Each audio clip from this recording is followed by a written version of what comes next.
오늘의 성경 말씀은 고린도전서 3장 18절에서 23절입니다. 봉독하겠습니다. 아무도 자신을 속이지 말라. 너희 중에 누구든지 이 세상에서 지혜 있는 줄로 생각하거든 어리석은 자가 되라. 그리하여야 지혜로운 자가 되니라. 이 세상 지혜는 하나님께 어리석은 것이니 기록된 바 하나님은 지혜 있는 자들로 하여금 자기께 빠지게 하시는 이라 하였고, 또 주께서 지혜 있는 자들의 생각을 헛것으로 아신다 하셨느니라. 그런즉 누구든지 사람을 자랑하지 말라. 만물이 다 너희 것임이라. 바울이나 아볼로나 게바나 세계나 생명이나 사망이나 지금 것이나 장래 것이나 다 너희 것이요 너희는 그리스도의 것이요 그리스도는 하나님의 것이니라. 아멘. 오늘 사람을 자랑하지 말라, 이런 제목으로 하나님의 말씀 증거하겠습니다. 오늘 본문을 들어가기 전에 그 고린도전서, 이제 고린도전서니까 그 당시 고린도, 지금 고린도 어디 있는지 현 시대의 지도거든요. 고린도가 저기 있어요. 보셨죠? 예전 명칭, 주변의 명칭은 이렇게 돼 있습니다. 에베소. 그 당시 3차 전도 여행 사도 바울이 에베소 사역할 때에 고린도 교인들이 에베소로 넘어와서 바울 선생님, 지금 고린도 교회 우리 교회 참 이러이러한 문제들이 있어요. 어떻게 하면 좋아요? 그거에 대해서 쓴 편지가 고린도전서입니다. 그래서 고린도전서 그 내용들 이렇게 보시면 지금 3장 거의 막바지입니다. 그래서 지금 교회의 분열, 분쟁에 대해서 이렇게 해결해야 됩니다. 이런 권면을 지금 하고 있는 내용입니다.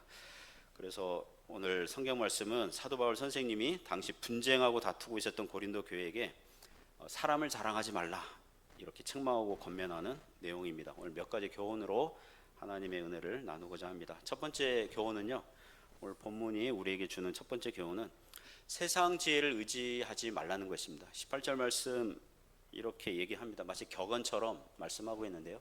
같이 읽어보겠습니다. 시작. 아무도 자신을 속이지 말라. 너희 중에 누구든지 이 세상에서 지혜 있는 줄로 생각하거든 어리석은 자가 되라.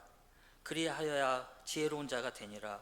자, 고린도전서 전체 구절을 보면 1장부터 4장까지 당시 고린도 교회 안에 그 발생한 분쟁을 해결하려고 지금 노력하고 있습니다.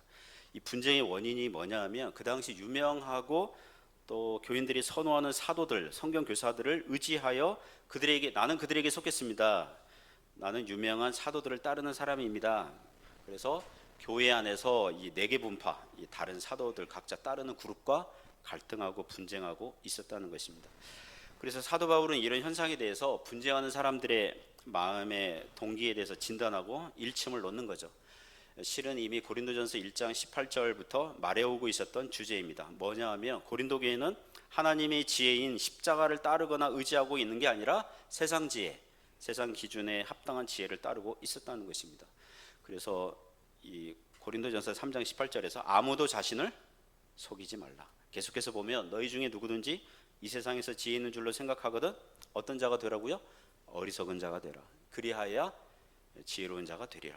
이게 무슨 뜻이냐 하면 고린도 교회 교인들은 자신들 스스로 이렇게 생각하고 있었어요. 나는 지혜로운 사람이다. 왜냐하면 예를 들면 바울파에 속한 사람들은 사도 바울 선생님의 말씀을 딱 듣고 저분이야말로 이 시대에 가장 뛰어난 사도다.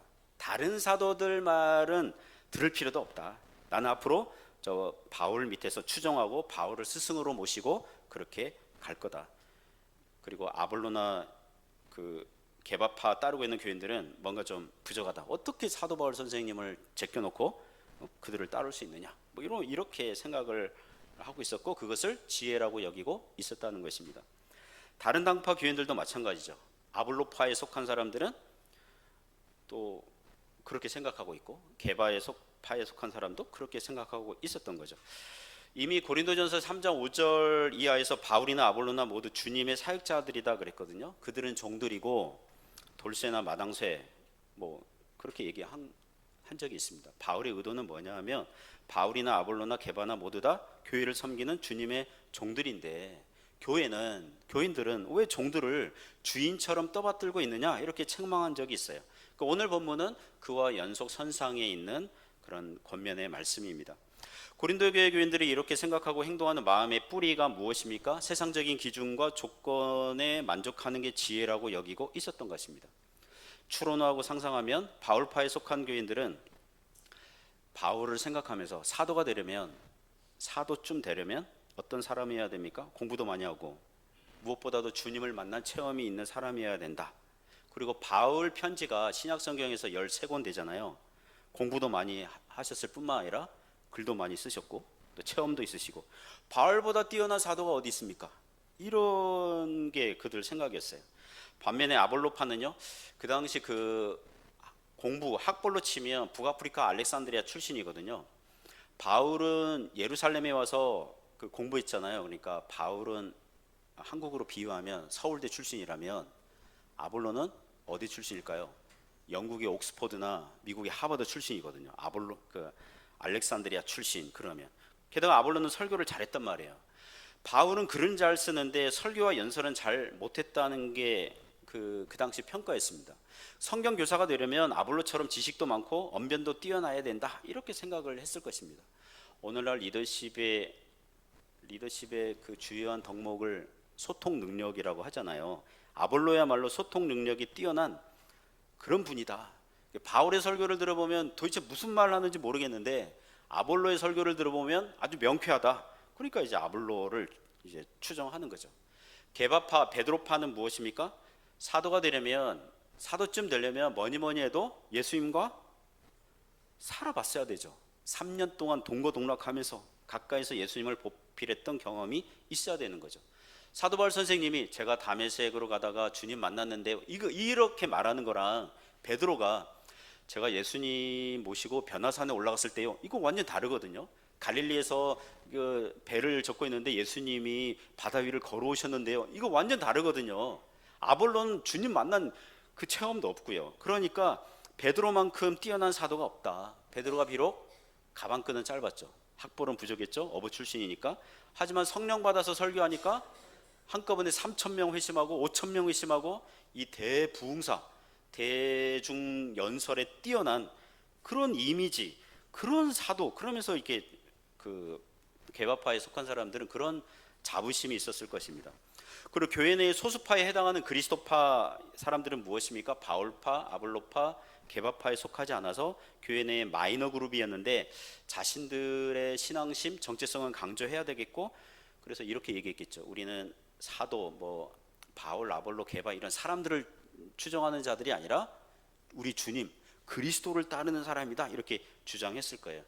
하지만 모이는 횟수나 모임의 어떤 집중력, 단결력은 그리스도파가 제일 없었을 거예요. 왜냐하면은 특별히 메이저 그룹이 아니니까. 자, 여기까지 들으시고 여러분이 고린도 교회에 만약에 교인으로 등록한다 그러면 어느 파에 속하시겠습니까? 1번 바울파, 2번 아볼로파, 3번 게바파, 4번 어디에서 모이는지도 모르는 그리스도파, 어느 파에 속하시겠습니까? 바울은 고린도 교회에게 아무도 자신을 속이지 말라고 그랬어요. 무슨 뜻입니까? 어느 누가 바울파에 속했다 그래가지고 바울처럼 신앙이 좋은 것은 아니거든요. 아볼로파에 속했다 그래가지고 아볼로처럼 성경을 잘 아는 건 아니거든요. 게바파에 속했다 그래가지고 베드로처럼 예수님을 사랑하고 섬기는 사람은 아니라는 것입니다. 그들은 바울, 아볼로, 게바라는 큰 이름의 간판을 달고 그 안에 속했다고 하지만 무엇입니까? 자기를 속이고 있는 거죠. 신앙의 실력은 거기에 따라가지 못하고 있거든요. 허세 떨고 있었던 것입니다. 아무것도 아니면서 된 줄로 착각하고 있었다는 것입니다.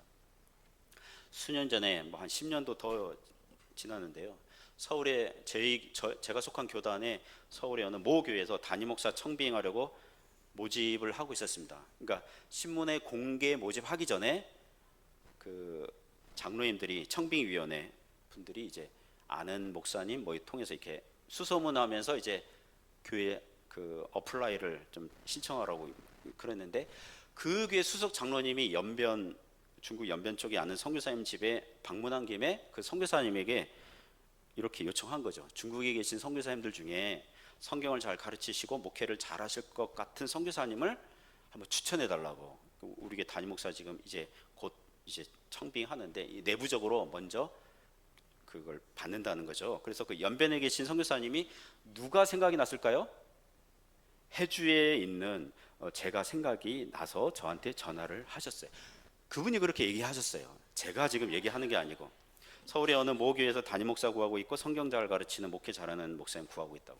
오 목사님이 생각나서 그 장로님에게 얘기했고, 오 목사님 어떻게 생각하시냐고. 저는 뭐 지금 뭐 한창 사역하고 있었기 때문에 뭐 생각이 없습니다. 이렇게 통화하고 있는데 그 연변에 그 계신 선교사님 바로 옆에 수석 장로님이 계셨던 거예요. 그래서 장로님하고 통화 한번 해보시라고. 그래서 그 통화를 하게 됐어요. 전화를 받고자마자 수석 장로님이 저한테 첫 번째 질문이 이거였습니다.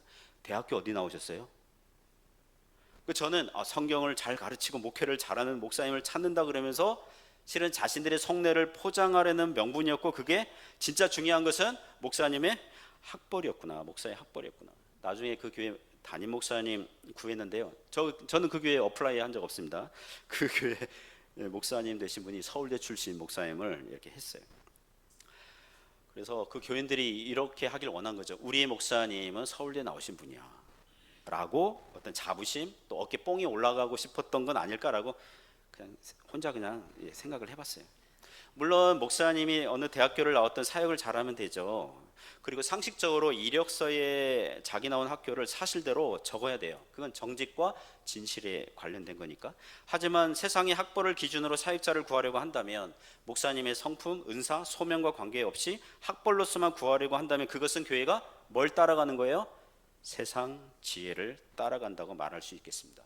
성도님들도 마찬가지죠. 세상에서 지혜 있는 줄로 생각하거든, 그러니까 세상적인 기준과 조건에 부합하는 자격을 갖추려고 한다면 그건 참된 지혜가 아니라 세상 지혜고, 세상 지혜. 세상 지혜 이거 그 네 글자로 뭔지 아세요? 세상 지혜 네 글자구나. 세상 지혜.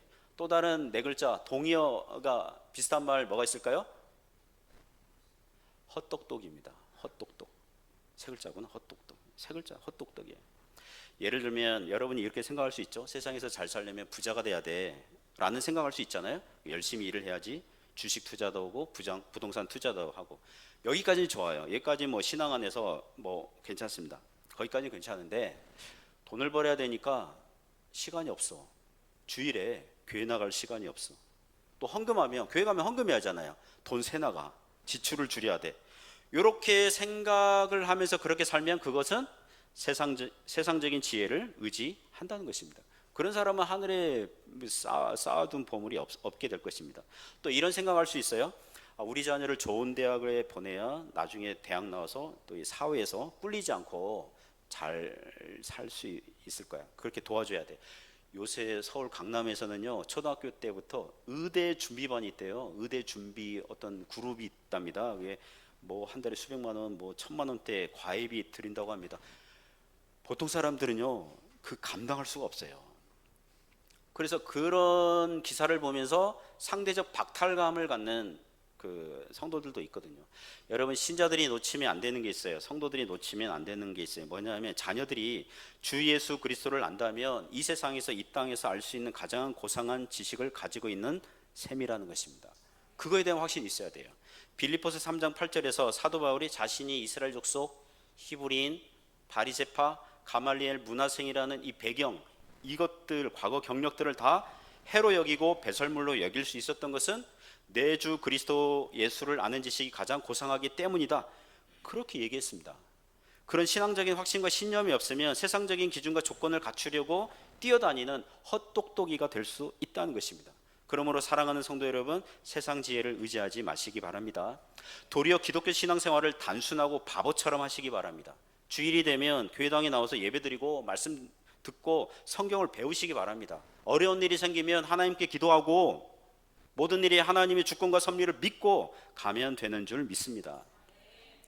한 달에 한 두어 번 정도 그 토요일에 가족 기도회가 있거든요. 두 딸은 캐나다 있고 막내 아들은 필리핀에 있고, 우리 부모는 지금 중국에 있잖아요. 그래서 웨이신으로 그 화상 통화 단체방 만들어서 가족 기도회 하는데, 그 어제는 그 막내 아들이 다니는 학교에 중국인 학생이 있는데 그 부모, 그러니까 아빠가 그 기독교 신앙 때문에 가정교회 지도자였던 것 같아요. 기독교 신앙 때문에 중국에서 400일 넘게 감옥 생활을 하고 풀려났다. 이런 소식을 들었나 봐요. 그러니까 막내 아들이 자기 아빠도 지금 중국에서 지금 어쨌든 한인 교회에 목회하고 있잖아요.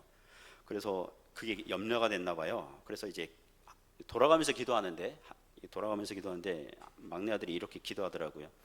하나님, 우리 아버지가 지금 우리 아빠가 중국에서 지금 목회하고 있는데 잘못돼가지고 400일 넘게 감옥 생활 같은 거 하지 말고 만약 중국에서 추방된다면 나가게 된다면 그 막내 아들 표현이에요. 그냥이 아니라 깔끔하게 추방되도록 도와주세요. 그러더라고요. 여러분, 저는 추방되면 그냥 깔끔하게 추방될 겁니다. 이제 아들이 그렇게 기도했기 때문에. 만일 제가 중국에서 추방되는 일이 일어나지 않도록 제가 인간적인 세상적인 지혜를 사용해서 종교국 공무원들과 친하게 지내고 안전국 공안들에게 선물도 바치고 뇌물도 바치고 때때로 뭐 바이주 뭐 이런 거 갖다 바치고 홍바오 이렇게 하고 이러면 그것이야말로 세상 지혜를 의지하는 거죠.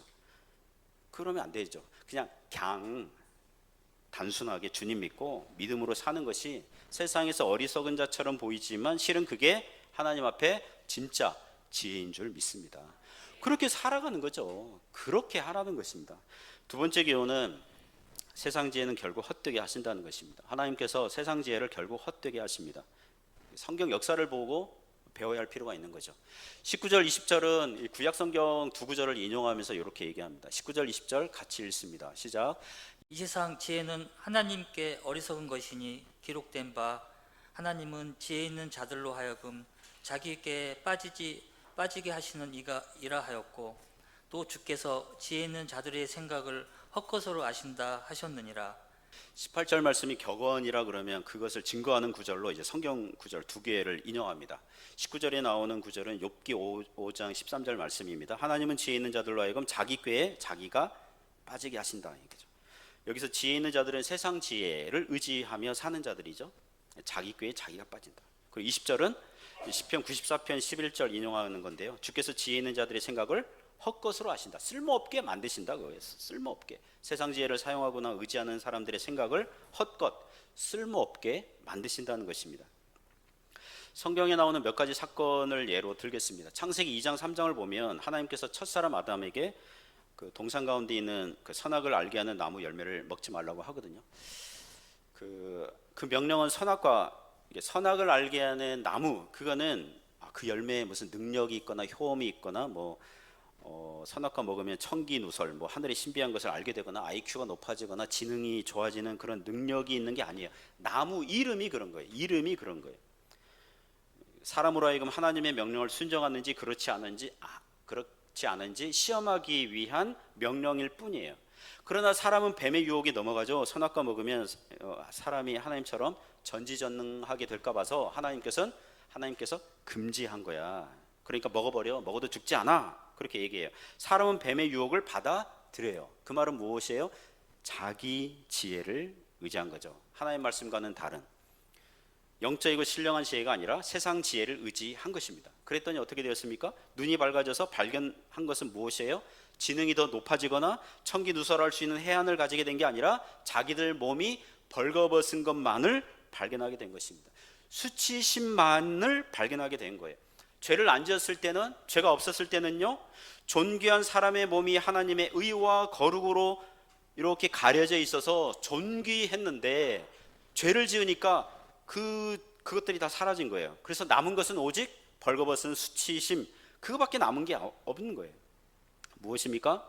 하나님처럼 되고자 한 인간의 자기 꾀에 자기가 넘어간 것입니다. 두 번째로 출애굽기에 나오는 애굽 왕 바로가 있습니다. 이스라엘 백성들을 2등 국민, 그 노예 계급으로 만들어 가지고 그들의 노동력에서 나오는 경제적인 부, 정치적인 안정 누렸죠. 그 재미가 쏠쏠했죠. 나라의 3D 업종들은 이스라엘 백성들 시키고 애굽 사람들은 그냥 특혜를 누리며 살았습니다. 같은 상황은 아니지만 오늘날 아랍 나라들 중에서 석유가 나오고 왕제도가 있는 나라들, 특징이 있는데요. 거기는 교육비가 공짜랍니다. 해외에 만약에 유학 간다 그러면 교육비도 나오고 생활비도 준대요. 좋은 나라죠. 거기까지 들으면.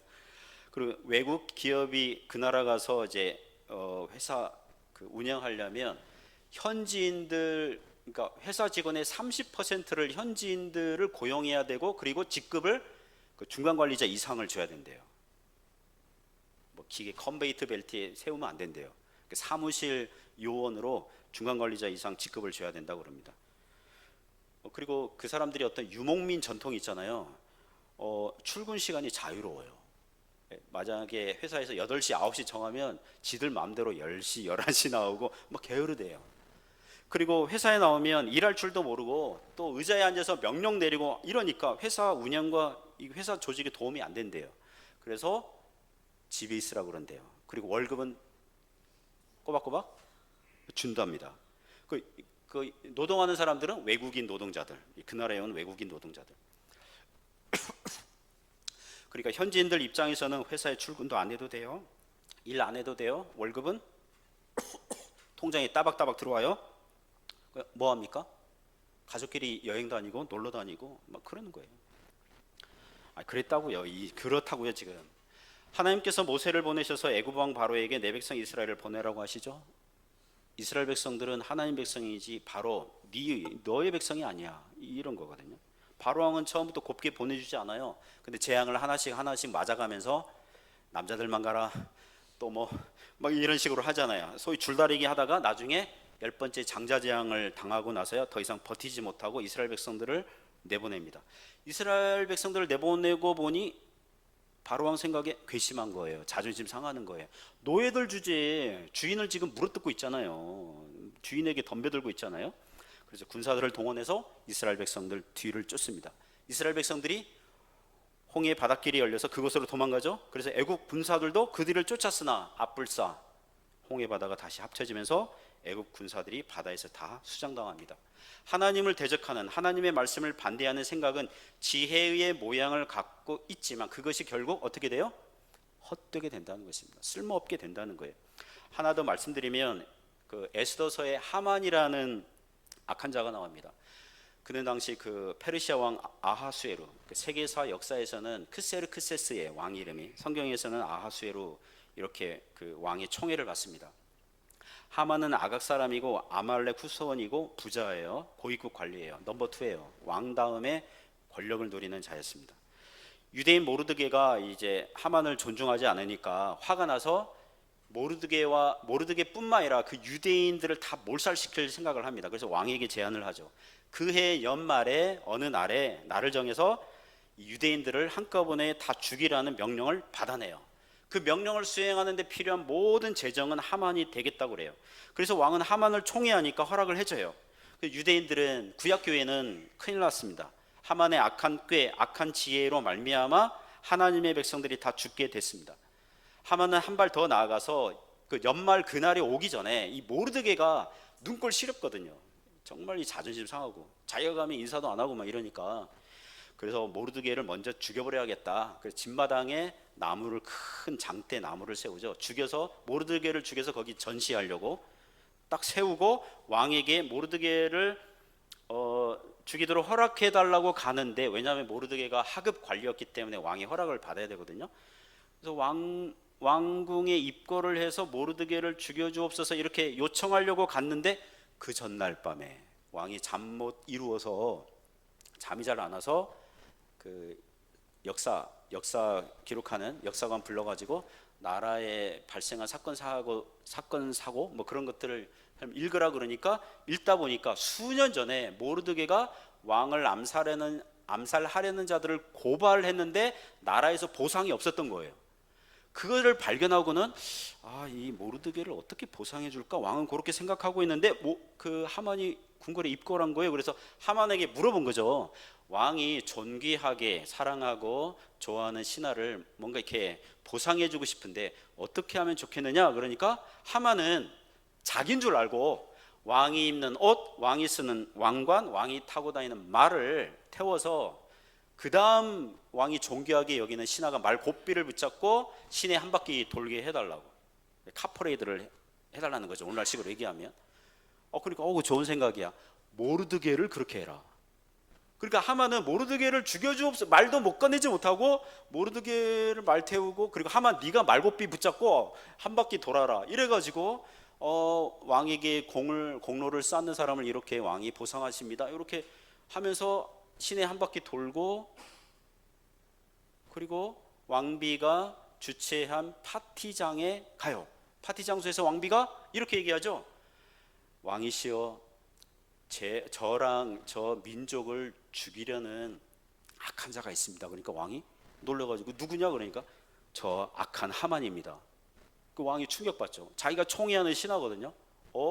가만 보니 하만이 그때 유대인을 다 죽이려고 하는 게 내 아내랑 이 유대인을 다 죽이려고 한 거구나. 충격받아가지고 잠시 파티 장소 떠나서 마음을 가라앉히고 왔는데, 하만이 어떻습니까? 왕비에게 살려달라고 이 막 테이블 위에 올라가서 막 이러고, 이 포즈가 이런 왕비를 겁탈하는 어떤 그런 것으로 왕이 오해를 해가지고 즉결 처분을 하죠. 그러니까 신하 중에 누가 그렇지 않아도 하만이 자기 집 마당에 큰 장대를 세웠다고, 그럼 거기 매달아라, 죽여서 매달아라.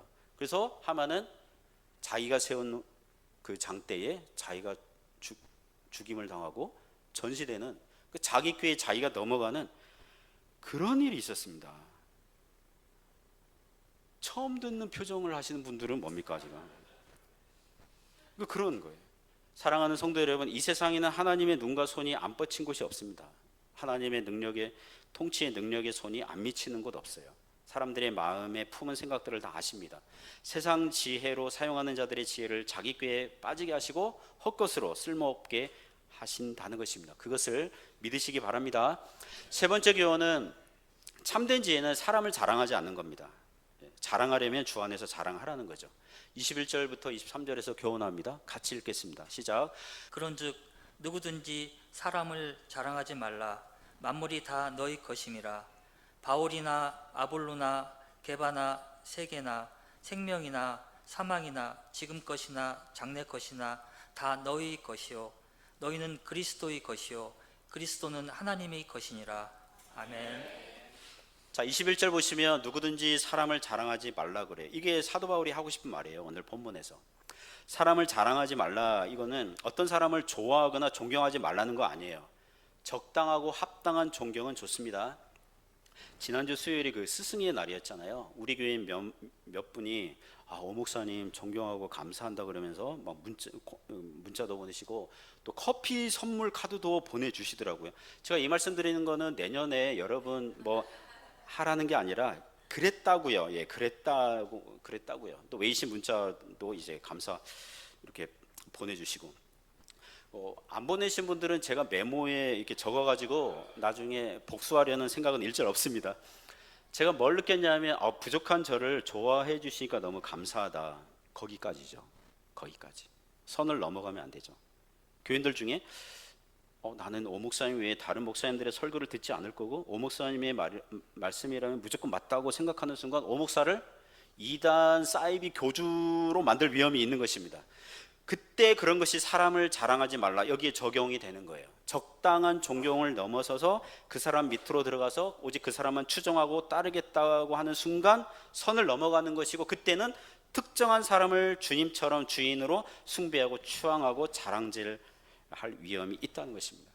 그러면 어떻게 해야 됩니까? 21절 후반절 보시면 만물이 다 너희 것임이라. 22절에 바울이나 아볼로나 게바나 세게나 생명이나 사망이나 지금 것이나 장래 것이 다 누구의 것이에요? 너희의 것이니라. 바울이나 아볼로나 게바나 다른 사도나 성경 교사들을 주인으로 떠받들지 말아라. 그들은 성도들의 신앙적 유익을 위해서 하나님께서 주신 종들이고 도구고 수단들이라는 것입니다. 그런 용도로 사용하라는 거예요. 지난 몇 년간 코로나 팬데믹이 한국교회 성도들에게 신앙생활에 많은 변화를 가져다 줬습니다. 그 중에 하나는 그 팬데믹 기간에 성도들이 교회당에 가지 못하니까 대면 예배 금지시키니까 그 많은 교회에서 그 유튜브 방송을 했어요. 그러니까 설교 방송 올리면 교인들이 그걸 듣도록. 자, 유튜브로 자기 교회의 목사님의 설교를 듣다가 유튜브에 또 놀라운 알 수 없는 알고리즘에 의해서 이렇게 뜨는 그런 것들이 있잖아요. 그러니까 다른 교회 목사님 설교들도 듣게 된 거죠.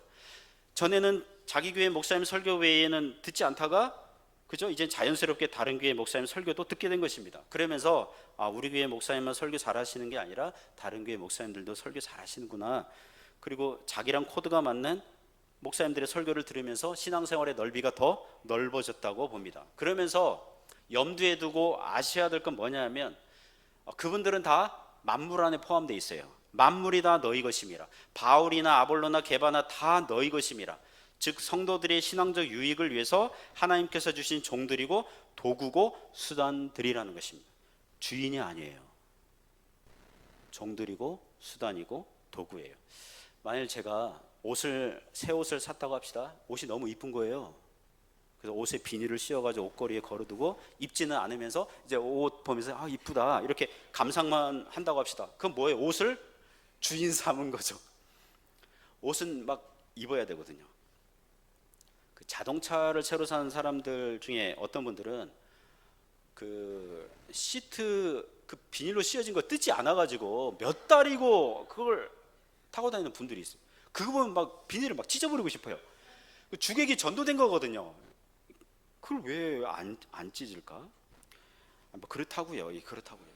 가끔 유튜브에서 강아지 행동 교정하는 분들이 나와서 주인에게 입질하는 개들, 이렇게 주인을 물거나 산책할 때 다른 개나 사람에게 막 덤벼들려는 개들, 집에 손님이 오면 공격적인 행동을 보이는 개들, 다른 개들과 어울리지 못하는 그런 개들의 행동 교정을 하는 분 그런 동영상 볼 때가 있습니다. 입질하려면 또 다른 사람이나 개에게 짖으려고 그러면 주인이요 목줄을 하지 않습니까? 산책할 때 보면 집에서도 목줄을 할 때가 있는데 목줄을요 이렇게 왈왈 짖으면 이렇게 거칠게 목줄을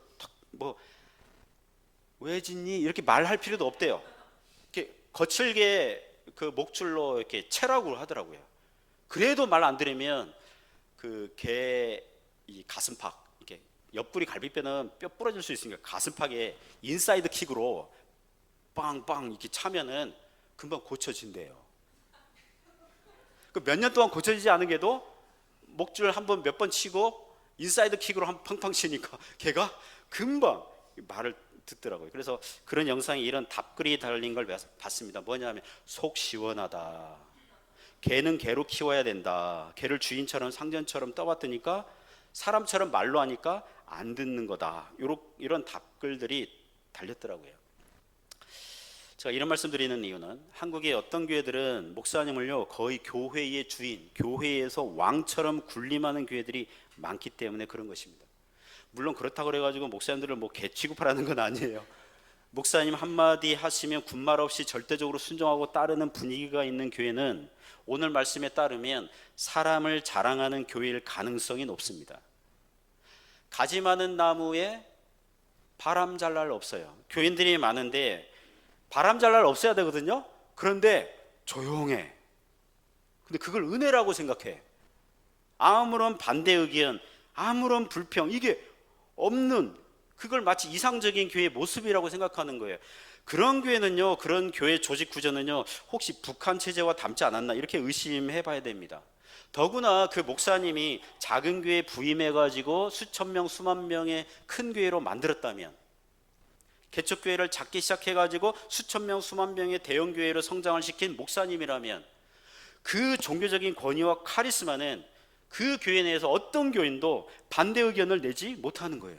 그러니까 아들에게 사위에게 담임 목사 그냥 막 물려줘도 90% 이상의 교인들이 다 찬성표를 던지고 있는 겁니다. 목사님들은 주님과 교회를 섬기는 종들이고 사역자들이에요.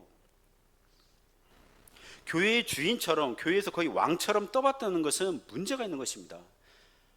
그럼 여러분 이제부터 오 목사님의 말을 듣지 말아야겠다 그 뜻이 아니라 목사와 교인들은 직분상 질서 차원에서 서로 존중하면서 가는 겁니다. 서로 동력하는 관계라고요. 저는 말씀을 가르치면서 교회를 섬기고 있고 여러분은 말씀을 배우면서 주님과 교회를 섬기고 있는 줄 믿습니다.